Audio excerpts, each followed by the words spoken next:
पूजिताय गुरुदैवताय गुरुकुलस्थायिने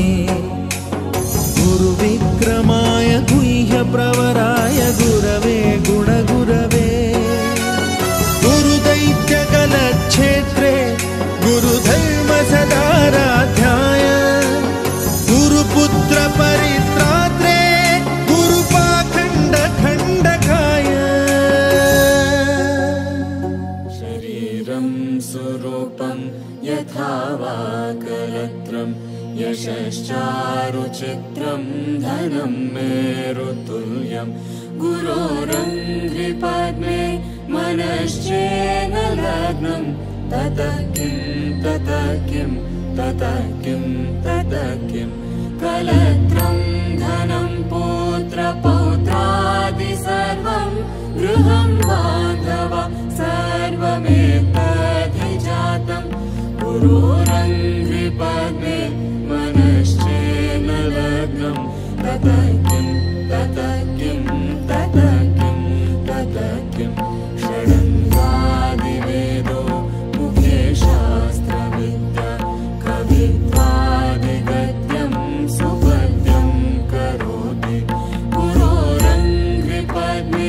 मनश्चेन लग्नं ततः किं विदेशेषु मान्यः स्वदेशेषु धन्यः सदाचारवृत्तेषु मत्तो न चान्यः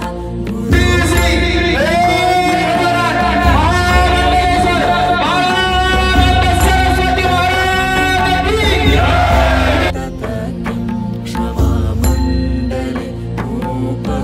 भूपभूपालवृन्दे सदा सेवितं यस्य पादारविन्दं गुरोरङ्घ्रिपद्मे मनश्चेन लग्नं ततः दिव्य सोहळा पाहुनी डोळा देह हा माऊली माऊली झाला रंगीरंगला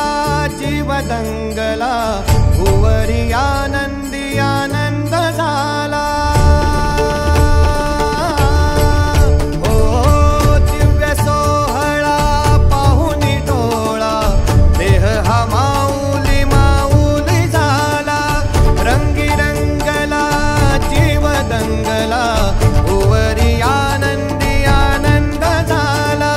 माऊली मुखी भेट पंढरी जीव चरणाशी अर्पण केला देह विठ्ठल देह विठ्ठल देह विठ्ठल विठ्ठल झाला देह विठ्ठल विठ्ठल झाला नाम घोषात देह हनाला देह विठ्ठल विठ्ठल झाला देह विठ्ठल विठ्ठल झाला देह विठ्ठल विठ्ठल झाला नाम घोषात देह हनाला देह विठ्ठल विठ्ठल झाला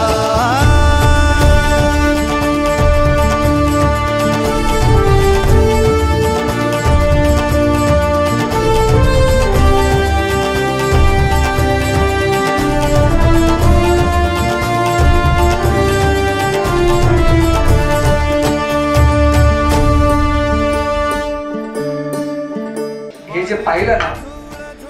आपण ज्याला स्वर्ग असं म्हणतो नाही का वैकुंठ ज्याला म्हणतो ना ते वरती नाही इथंच भूवैकुंठ प्रतिपंढरी निर्माण झालेली आहे आणि खऱ्या अर्थानं बाबांसारखे सद्गुरू अर्थात परमात्मा त्या ठिकाणी विराजमान आहेत त्यांच्या खऱ्या अर्थात दर्शन होत आहे बाबांकरताही व्यक्त जोडत नाही बाबांचे चरणी खऱ्या अर्थानं मी नतमस्तक होतो साष्टांग दंडवत करतो आपल्या जीवनासाठी हे जीवन परत अनमोल नाहीये म्हणून त्यासाठी सांगितले सेवा करा पहिलं दार आहे यामध्ये सेवा उलटा केलं तर काय होतं वासे आपण वासे बोलतो हे असंच पाहिजे होतं तसं पण तसं नाही लक्षात घ्या गुरु सारखा हस्ता पाठी रखा इतरांचा लेखा कोण जाणे तेव्हा खूप मोठे आहेत ते आपले बाबा की आपल्यात ते वाईट बंधन पहिले सोड आज सगळ्यांनी संकल्प करा घरी लाईट गेली असलं त्याचा फायदा कोणी घेतला असेल सत्य परिस्थिती मी उपदेश करतो मी जर स्वच्छ नसेल तर मला उपदेश करण्याचा अधिकार आहे. मी सकाळी पण बोललो या विषयावर. मी जर समजा इकडं हातावर टोका टाकत असेल, तोंडात टाकत असेल आणि परत जाऊन उपदेश करतो तर हा उपदेश चुकीचा आहे. हा एक संकल्प आपण स्वतः करायचा, सगळ्यांनी करायचा आहे. कारण हा तुमच्यासाठी, स्वतःसाठी. माझ्याकडे प्रत्येक आठवड्याला जर कॅन्सरचे 20 पेशंट येत असते, मग तुम्ही अंदाज घ्या आपलं शरीर हे कशासाठी दिलेलं आहे. 20 पेशंटचे नव्हते प्रत्येक हप्त्यात. काही कशामुळे घडते, एक तर केमिकल आणि दुसरं व्यसन. या दोन गोष्टींना आपण कुठेतरी आळा घाला. एवढं या गुरुपौर्णिमेच्या अनुषंगाने तुम्हाला म्हणजे काय सक्ती म्हणायची नाही का, हे सक्तीत करतो हे आपण केलंच पाहिजे.